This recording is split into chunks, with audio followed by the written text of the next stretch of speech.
tears in heaven. Going to get them all out here. Going to get our share in here, aren't we? Yep. Yeah, because that's the way this world is. No, there will be tears in heaven, because God's going to wipe them all away Yep. when we get there.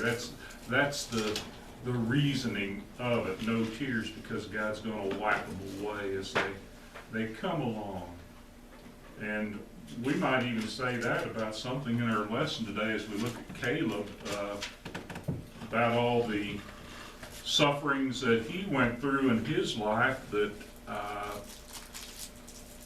most of the tears that he shed wasn't for himself, it was for the people around him, the people that he lost, people who were lost because of their own bad choices, sad choices, however you want to put it. We're going to look at Caleb this evening, just doing a character study on the man. And if you're not familiar with Caleb, Caleb was a compatriot with Joshua. Caleb and Joshua were two of the 12 spies sent into the land of Canaan by Moses. Caleb was one of the most courageous and faithful men mentioned in the Bible. Just a man full of faith, a man full of courage, a man who says, God says we can do it, let's just go do it. And God will give us the victory. So that's why it's so very important to study characters like this, because it helps us in our own faith. It helps us in our own courage as we go through things in our everyday life. And remember, as Caleb comes along, the children of Israel, Caleb had been a slave in Egypt. He come out with the children of Israel, the Hebrews, led by Moses. He came through the Red Sea. He saw what happened at Sinai. He saw the terrible tragedy of the creation of the golden calf and the breaking of the covenant and the tablets of the covenant by Moses. He saw these things happening. But he also saw the glory of the Lord, and he saw what the possibilities were there, the possibilities that God was setting in front of the Israelites.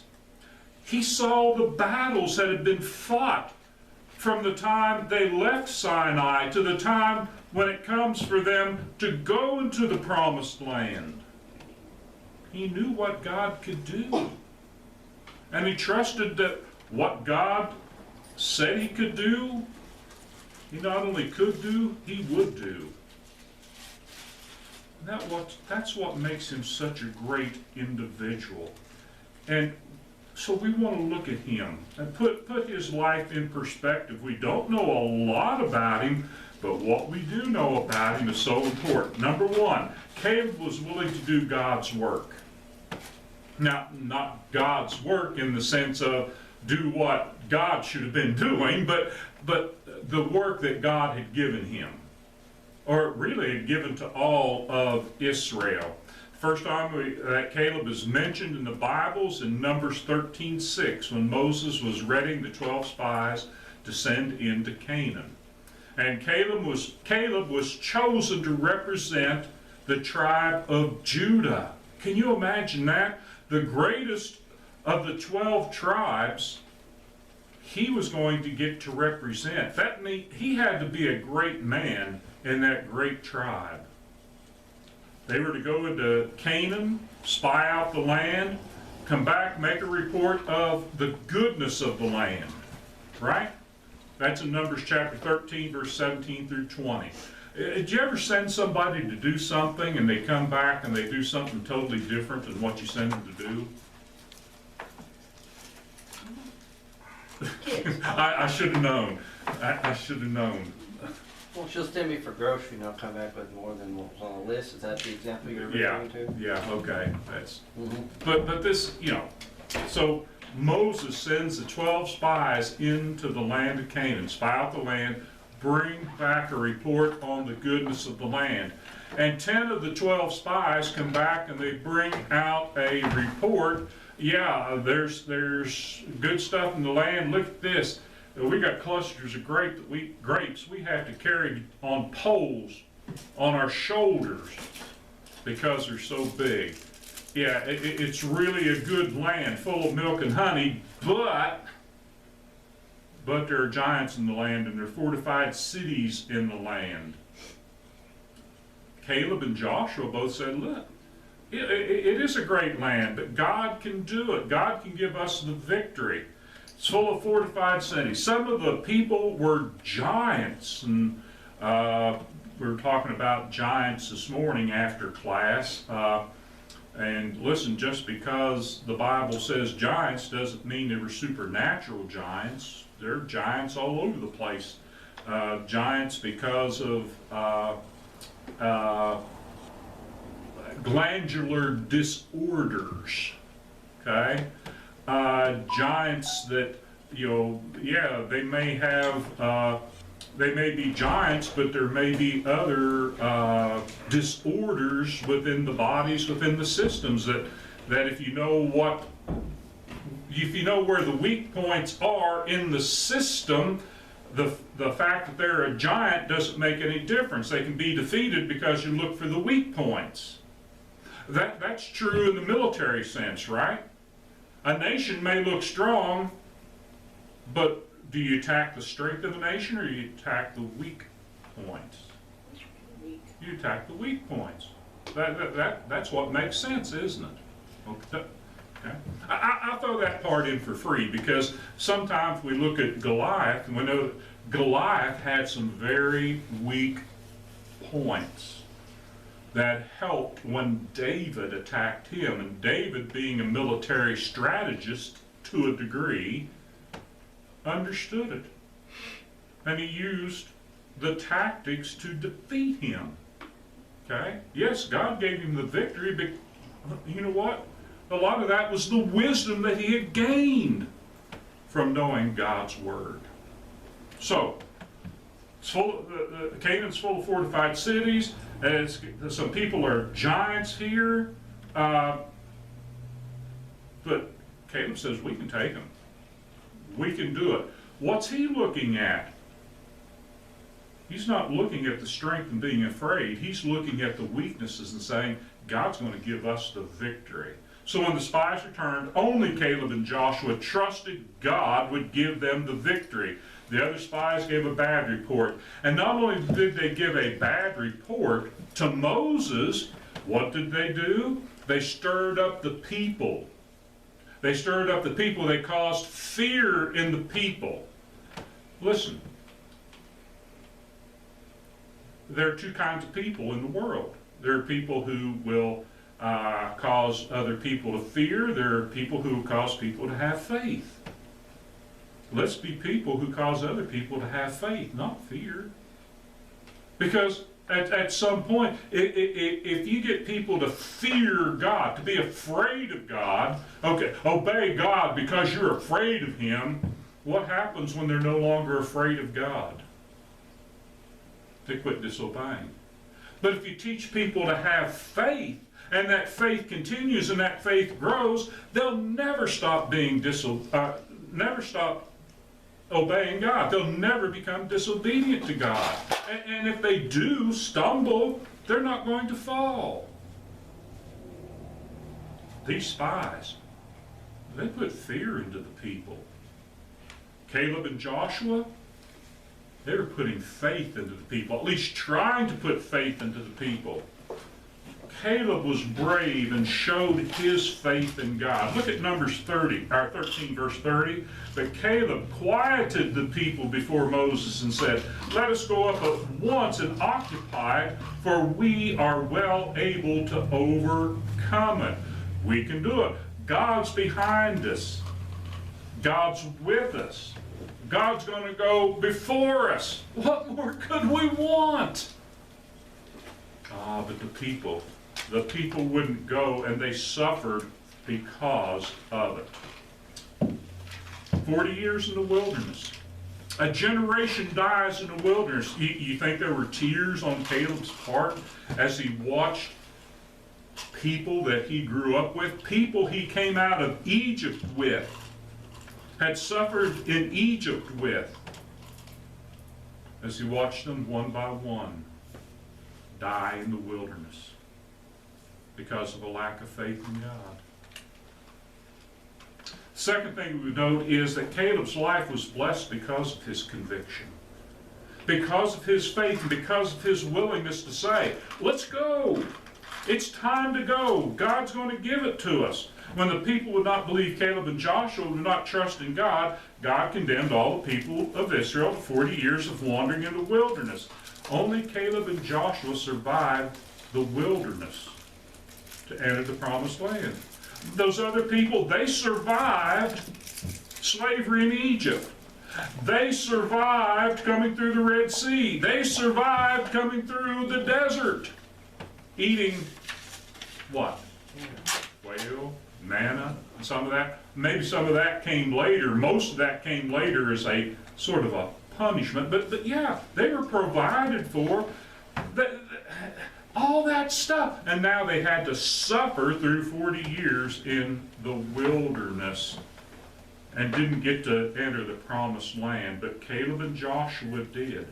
So Caleb and Joshua become the leaders for that next generation that would finally cross the Jordan River, not down at Kadesh Barnea, where Israel failed, but at the Jordan, by Jericho. And they would dwell in the land that God had promised Abraham, Isaac, and Jacob. They received the promise because of their faithfulness, because of their willingness to obey God.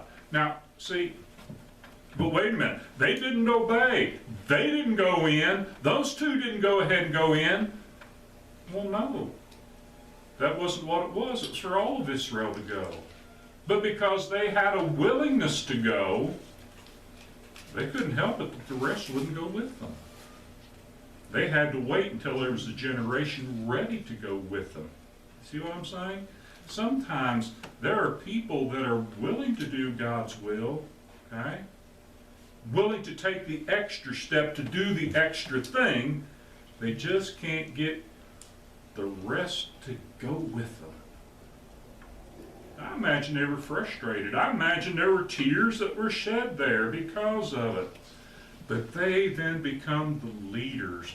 And one of the things that you find out there at the end, I think it's either at the end of the book of Joshua, maybe the beginning of the book of Judges, that all the elders of the tribes that lived at the time of Joshua, after Joshua's death, the 12 tribes of Israel remained faithful. But when that group of elders passed away, that's when the idolatry started.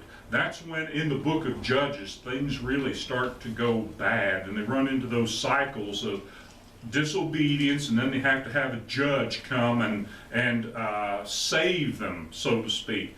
Turn away the enemy, restore them again. Constant cycle. But they become leaders. And that's part of that blessedness. It's a blessing to be a leader of God's people. A blessing that God gives. Deuteronomy chapter 1, verses 31 through 36. And in the wilderness, this is Moses speaking to the children of Israel. And in the wilderness, where you have seen how the Lord your God carried you, as a man carries his son, all the way that you went until you came to this place. Yet in spite of this word, you did not believe the Lord your God, who went before you in the way to seek you out a place to pitch your tents in fire by night and the cloud by day, to show you by what way you should go. And the Lord heard your words and was angered.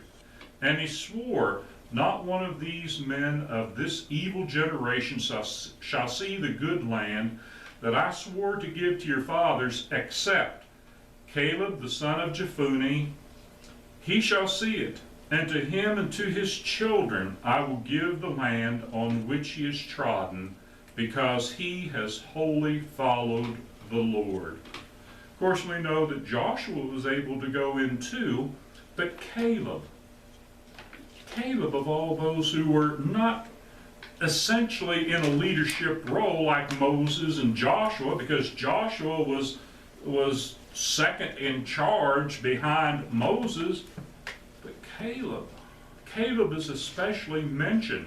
Now look at that. He shall see it, and to him and to his children I will give the land on which he has trodden. He's already been there. He's looked at it. He's walked through it. He's seen how good it is. And now he's going to be able to go in and to enjoy it. Why? Because of his conviction. See, we need to be people of conviction and to hold to our convictions no matter what. Point 3. Caleb remained vigorous and faithful into his old age. Now, the important thing is faithful. But I believe because he was faithful, he remained vigorous. Caleb was 80 years old when the nation finally crossed the Jordan River. You say, oh, wait a minute. Back in those days, 80 wasn't much of anything, because you look at Moses.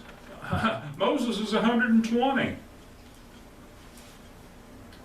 Yeah, but Moses was of that generation. Remember, the Lord was taking that number of years down as time went on, as the population, I guess, grew around the world. Those figures came down in 80 years, right? Is that what it was? 10, 70 years about. Well, he's already lived past that, but 7 or I'm thinking of Abraham Lincoln there. But he's 80 years old. So he's a fairly old man. But you ever notice a lot of the faithful, whether it be men like Noah, whether it be men like Abraham, Joseph, who we go on with. Here we've got Joshua and Caleb. They're getting up there in years. They're still vigorous. They can get out there and they can fight. What's going on with this? What's going on with this? He was 80 years old when the nation finally crossed the Jordan River. But that's not going to be the end of the story. Joshua 14, verses 6 through 15. Then the people of Judah came to Joshua at Gilgal. This is after they've been driving the people out. And Caleb the son of Jephunneh the Kenizzite said to him, you know that the Lord said to Moses, the man of God, in Kadesh Barnea, concerning you and me. Okay?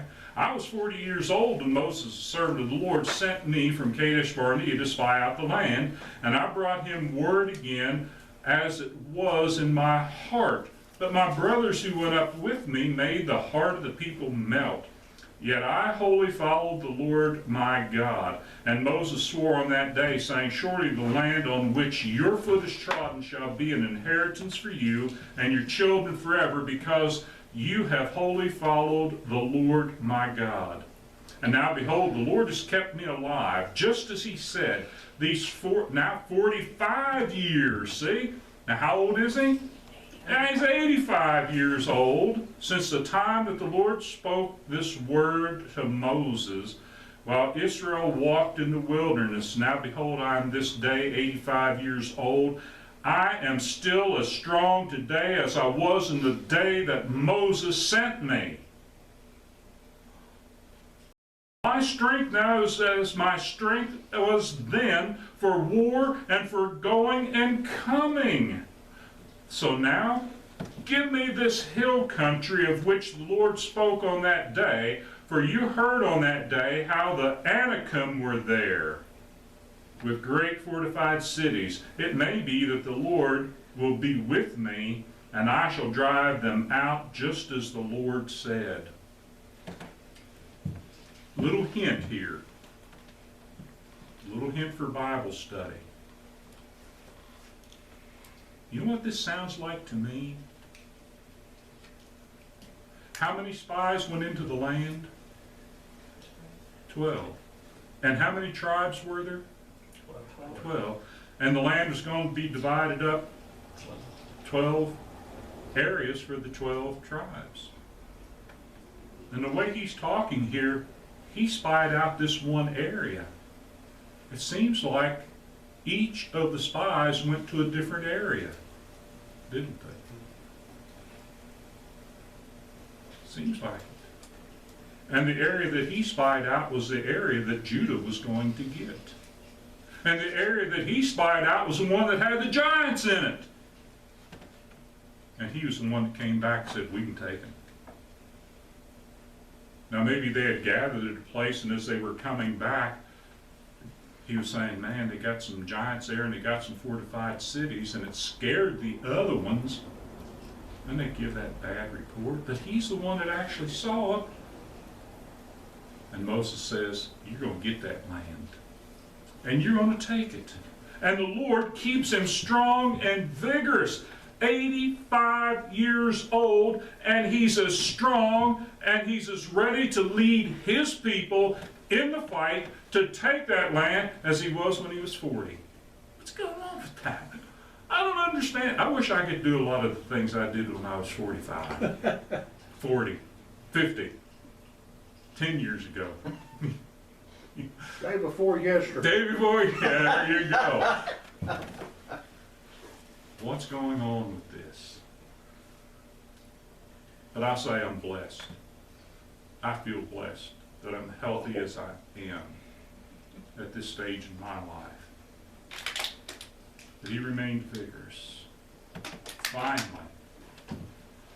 Caleb was invincible. He did lead his tribe and family to drive the giants out of his inheritance. You can read about it, but listen here. Joshua chapter 14, verse 13 through 15. Then Joshua blessed him, that's Caleb, and he gave Hebron to Caleb, the son of Jephunneh, for an inheritance. Well, really, God gave it to him, and Moses had carved it out for him, but Joshua says, go get it. It's yours. Therefore, Hebron became the inheritance of Caleb, the son of Jephunneh, the Kenizzite, to this day. In other words, he got that particular city, that fortified city, because he wholly followed the Lord, the God of Israel. Now the name of Hebron formerly was Kiriath Arba, and I think in the King James it says Kirjath Arba. Okay? New King James. But it says here in parentheses, Arba was the greatest man among the Anakim. Arba was the greatest man among the giants. And the land had rest from war.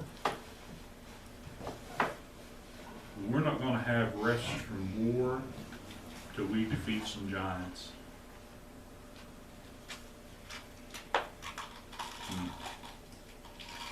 Means we got to fight them, right? Got to be willing to fight them. We got to get strong. We got to get vigorous. We got to be spiritually strong. We got to put on the whole armor of the Lord. We got to defeat some giants so that we can have some peace. But that peace is going to especially come after we cross the river. That's the peace that we're looking for. Conclusion. Caleb was a man who lived up to the high calling God had entrusted him. God must have known what type of person Caleb was. Didn't he know what type of person the other spies were? Probably. That's why Judah's number one when you look at it, when you line up the tribes. They become number one. And we've been studying down through the history, right? Who remains? Judah. Where does the Messiah come from? The tribe of Judah. Yes.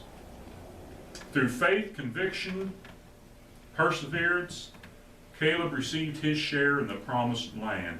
And it'll only be through faith, conviction, and perseverance that we receive our share in the promised land of heaven. What an example Caleb should be for each and every one of us. Hey, that's the lesson for tonight. Thank you for your time. Thank you for your attention. Thank you for putting up with me. If you have a need, let your request be made known as we stand and sing the